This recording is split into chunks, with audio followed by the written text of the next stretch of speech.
رادت أنا من بعد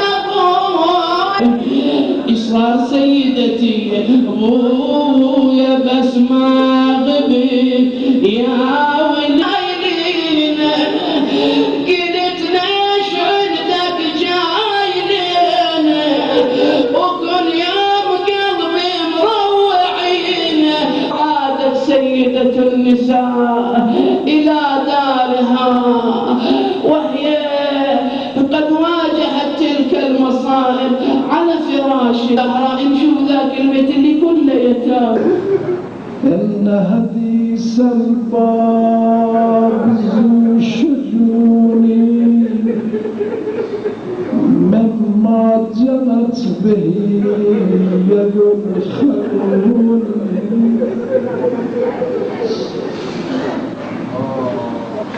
قد جاوزوا الحد بالدمجين عزادارا روز شهادت زهراست. ومن فأرسل دموعه على خده ثم هول وجهه إلى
لطمة عيوني يداح البايا وداح البايا صبري وقضبت غيظي والقلب فاني أتسزرن النار بدارهم يا آية النور على منار الشجون مما جنت به يد الخلون.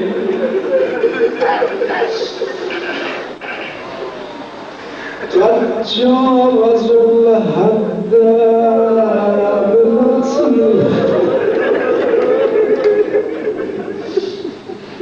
ربعت مني كلبي بخالي يعرف اسم مجرم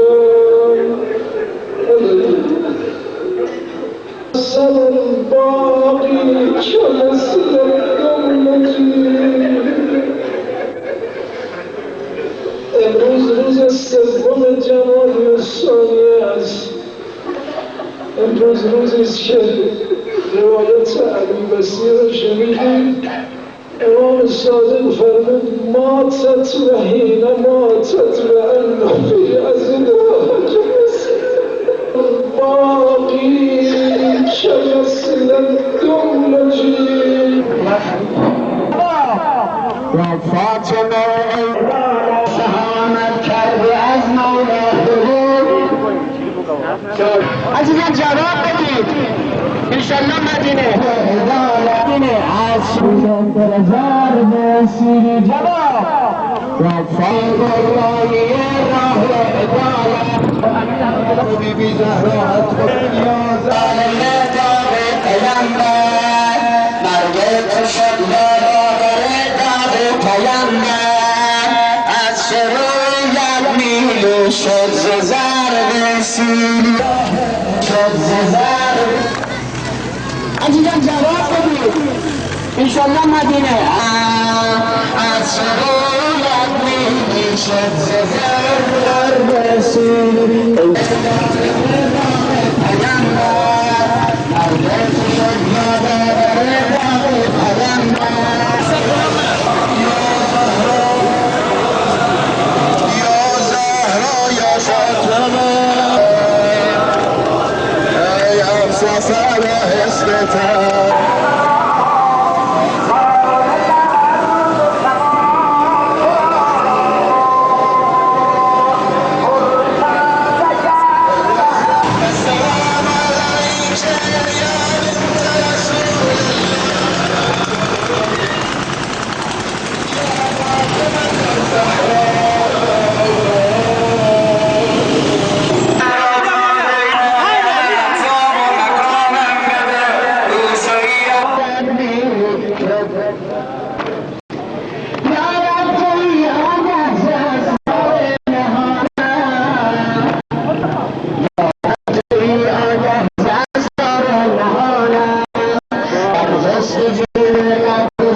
ندارم را گرفتار